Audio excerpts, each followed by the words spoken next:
تو ایسا ہندوستانی ہے کہ کل قیامت کے دن اٹھے گا تو کہیں اور سے نہیں، اسی ملک کے ہندوستان سے۔ حضرات اسی لیے کہتے ہیں کہ قوم مسلم کو نہ چھیڑو، اگر چھیڑو گے تو پھر یہ قوم انشاءاللہ چھوڑے گی نہیں۔ فکر اپنی کرو اور ہمیں دھمکانے کی کوشش نہ کی جائے۔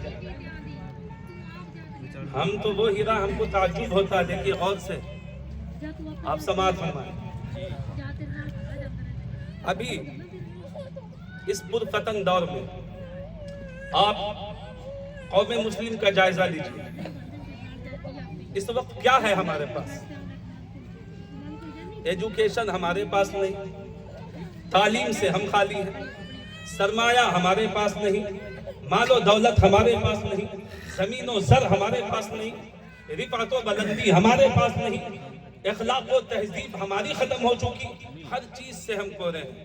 اس وقت کی میں بات کر رہا ہوں، ورنہ ساری چیزیں ہم نہیں سکھائی ہیں سب کو، تو ساری چیزوں سے ہم اس وقت عاری ہیں، خالی ہیں۔ نہ بلندی ہے، نہ رفعت ہے، نہ ایجوکیشن ہے، نہ تعلیم ہے، نہ سرمایہ ہے، نہ زر ہے، نہ زمین ہے، نہ کسی قسم کی کوئی چیز۔ جب کچھ ہے ہی نہیں ہے ہمارے پاس تو یہ پوری دنیا کی نظر ہم پر کیوں ہے؟ یہ پوری دنیا کی نظر یہ ہم پر کیوں ہے؟ بھائی ہم تو دیکھتے ہیں لٹیرا اگر ہوتا ہے، کوئی چور ہوتا ہے تو اس چور کی نگاہ ہر طرف نہیں جاتی، اسی تجوری پر جاتی ہے جس تجوری میں کچھ ہو۔ تو بظاہر تو اس وقت ہمارے پاس کچھ نہیں ہے، لیکن کیا وجہ ہے کہ ہم جس کو بھی دیکھتے ہیں ان سب کی نگاہیں اس قوم مسلم پر ہے۔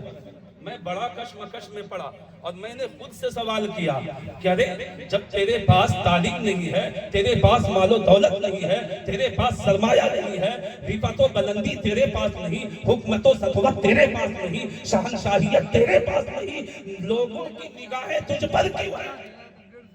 تجھ پر کیوں ہے؟ تو ظاہر ہے کہ جب پوری دنیا کی نگاہ ہم پر ہے تو ضرور ہماری تجوری خالی نہیں ہے، کچھ ہے ضرور ہمارے پاس، کچھ ہے ضرور جس کو ہم خود بھولے بیٹھے ہیں، ہم خود بھولے بیٹھے ہیں، لیکن اغیار یہ بہت اچھی طریقے سے جان رہی ہے کہ اس کے پاس وہ سرمایہ ہے جسے یہ نہیں دیکھ رہے ہیں، وہ دیکھ رہے ہیں۔ جب میں نے غور و فکر کیا تو میں نے دیکھا ہاں بظاہر رفعت نہیں ہے، بلندی نہیں ہے، شوکت نہیں ہے، شان نہیں ہے، سلطنت نہیں ہے، رفعت و بلندی نہیں ہے، لیکن ایک چیز ہے اور ایسی چیز ہے جس چیز میں اللہ نے رفعت بھی رکھ دی ہے، بلندی بھی رکھ دی ہے، حکومت بھی رکھ دی ہے، سطوت بھی رکھ دی ہے، ساری چیزیں رکھ دی ہے۔ جب میں نے غور کیا تو ہمیں نظر آیا وہ کچھ اور نہیں، اسی چیز کا نام ہے محبت رسول اللہ۔ اللہ اکبر یا رسول اللہ۔ حضرات یہ محبت رسول اللہ ہے جو ہمارے پاس ہے۔ اغیار یہ غیر بہت اچھی طریقے سے پہچان رہے ہیں۔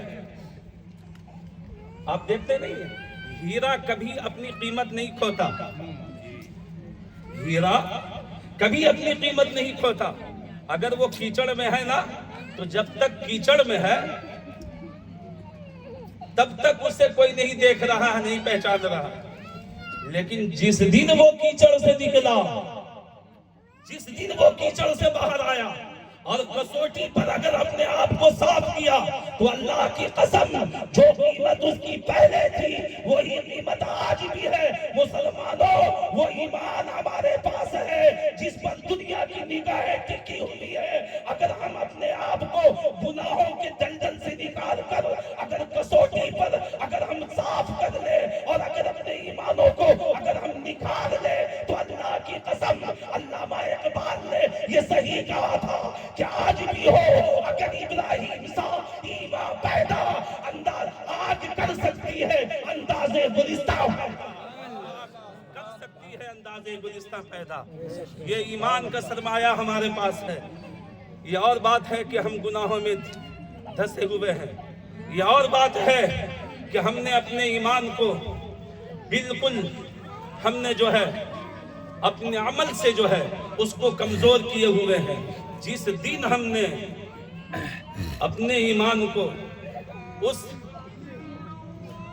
اپنے عمل کو درست کر کے اگر اپنے ایمان کو نکھار لیا تو اللہ کی قسم آج بھی آگ ہمارے لیے ٹھنڈی ہو سکتی. آج بھی شہنشاہیت ہمارے قدموں تلے ہے. آج بھی سطوت ہمارے قدموں تلے ہے. اور حضرات میں تو ہندوستان کا وہ سپوت ہوں کہ کسی ماں نے جنا ہی نہیں ہے ایسا.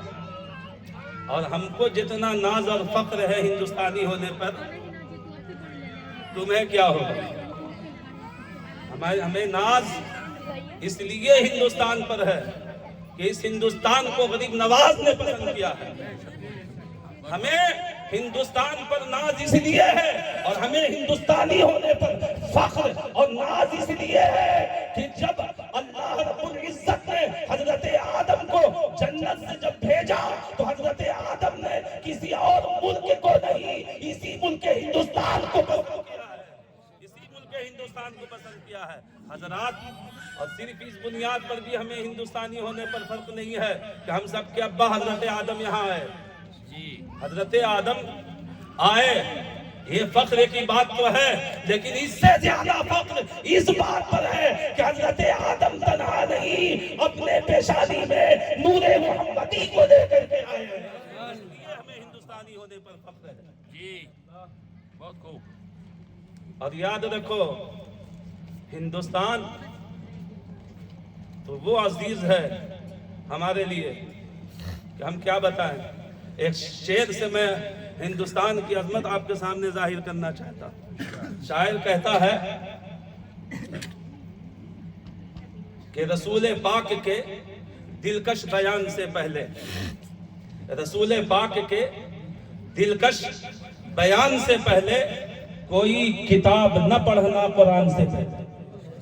رسول پاک کے دلکش بیان سے پہلے کوئی کتاب نہ پڑھنا قرآن سے پہلے. اور نزول حضرت آدم یہی بتاتا ہے کوئی وطن نہ تھا ہندوستان سے پہلے. کوئی وطن نہ تھا ہندوستان سے پہلے. حضرات آپ غور کریں ہمیں دھمکانے کی کوشش مت کیجیے. ہم تو وہ ہندوستانی ہیں اور خبردار ہمیں دھمکانے کی کوشش نہ کی جائے.